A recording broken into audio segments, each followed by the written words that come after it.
Kids and cadets, happy Sunday.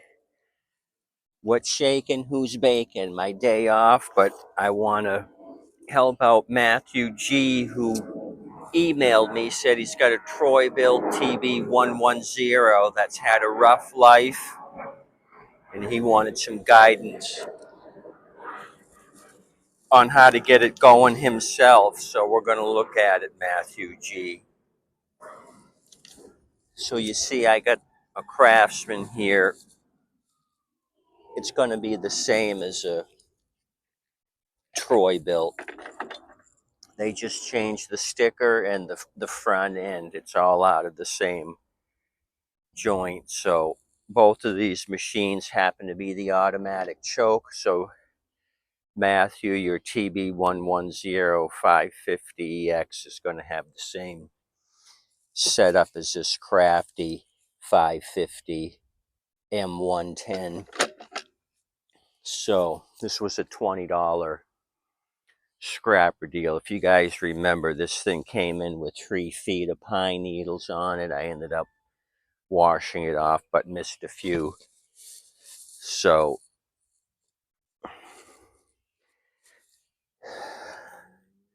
I'll give you a basic rundown. If you follow my channel, you see my standard operating procedure to try to get these things to cooperate.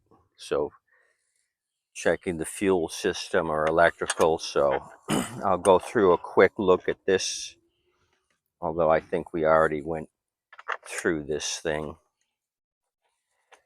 But just to give you a quick looky look to try to figure out what's the deal with your machine. What I'm finding is the corn gas, the 10% ethanol, if it sits in these carburetors, it attracts water, and the ethanol will turn into sometimes a green paste, and that'll clog up your jet. So as far as tearing the carb down, look at my other videos, Matt, and you'll see how to clean these automatic choke systems. Okay, so the first thing I do when I get these in is check the oil level. A lot of times people put 2 or 3 extra quarts in these things, and it'll lock up the cylinder. So check your oil. It's got to be between the 2 high and low holes. So this one's right under, so it's a little shy on the oil. But for testing purposes, I'm not going to add oil. If you had 2 or 3 quarts over, I'd pour it out right now before you go any further. So second thing I'm going to do, and just see if I can pull the engine over. So I can pull this one over, and there's some resistance in the pull cord, so I believe I have compression. If I could just grab the rope and pull easy with no resistance, then I don't have compression.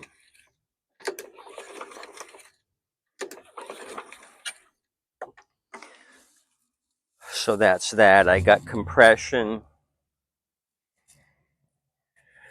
There is something in here. Could be water, could be fuel, but I'm going to bypass that in my testing. And I'm just going to take some carb cleaner and direct inject. So the bottom hole is where this is going. Your top hole is your breather from the crankcase. Recycling air. So get down here, push the red tube past the plastic choke wafer, give it a shot. go up and hold the bail bar, pull on it, and see if it starts and stalls or keeps running.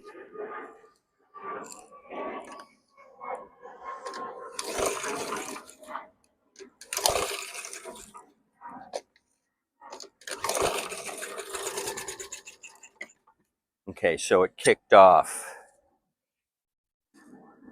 So it didn't stay running on the fuel that was in it. It just burnt off the spray that I had sprayed in. You can use starting fluid, carb cleaner. They're both highly flammable. And I've seen people use brake cleaner, but it has to be the flammable brake cleaner. So it kicked off, so that means I would concentrate on the carburetor now, pull it all apart and do a carb clean, get rid of what's in the tank. Now let's say you pulled on it 5 or 6 times after spraying your carb clean.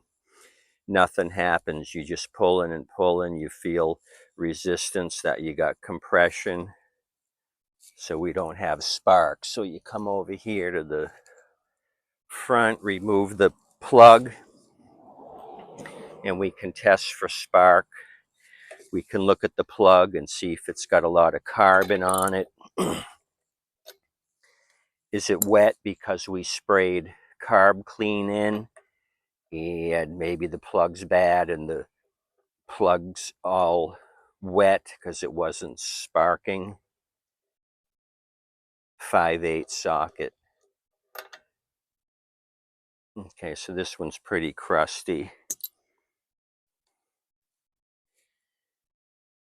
and wet, but we know it fired off, so there's a lot of carbon on this. The RC12YC Champion, that's the original OEM plug.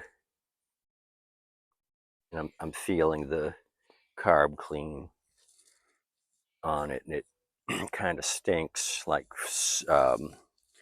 old crusty fuel.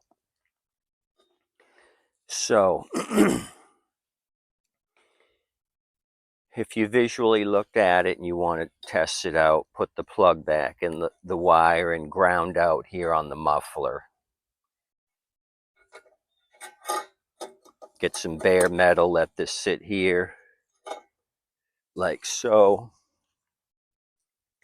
You'll need to put a clip up on the bail bar or wrap the bail bar up, because you're going to undo the rope from the handle, bring it down here where you can reach it, so you're not reaching 4 feet up the handle to try to pull the rope.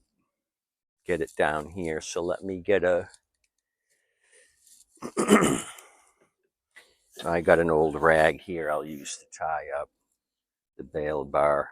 You can use a string. So I saved this cable. We had looked at this before and the cable was dragging. I just oiled it up and freed it up. It had some surface rust in the cable, but it oiled up nicely and is working as it should. Okay, so that's tied up. I'm going to look for spark jumping across my electrode here. And I just saw a couple of sparks, more sparking. So I know I got a good plug. If you didn't have any sparking,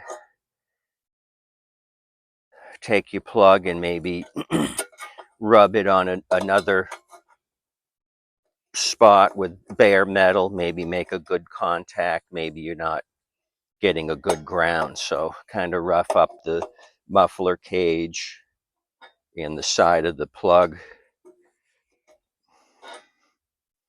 and try it again.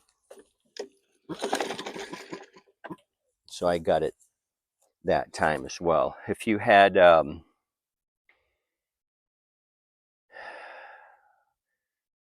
started to fix mowers, you'd have a spark tester. What I'm doing here is just for the backyard mechanic like myself, the non-professional shade tree mechanic. If you're a shade tree mechanic, you also have helpers. You feed them and they'll help.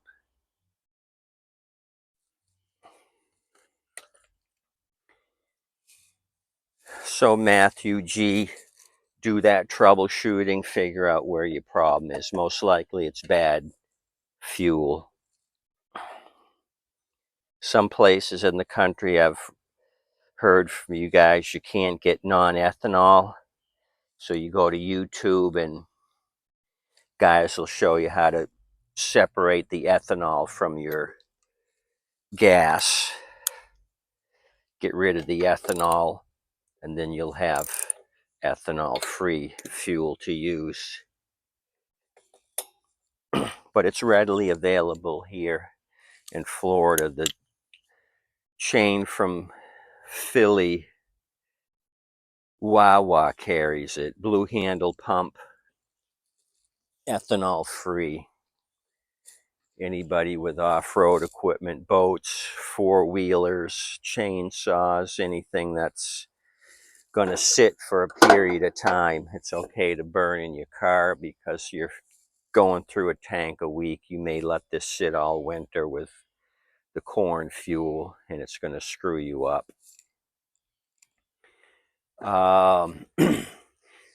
Just on a side note, I'll tell you how it screws up the deal.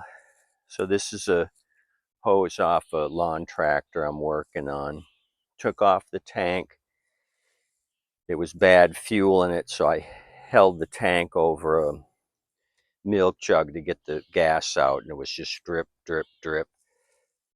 So I take a wire, and the whole inside of the rubber here deteriorated, expanded, and blocked the hose. So it also screws up rubber product, the ethanol.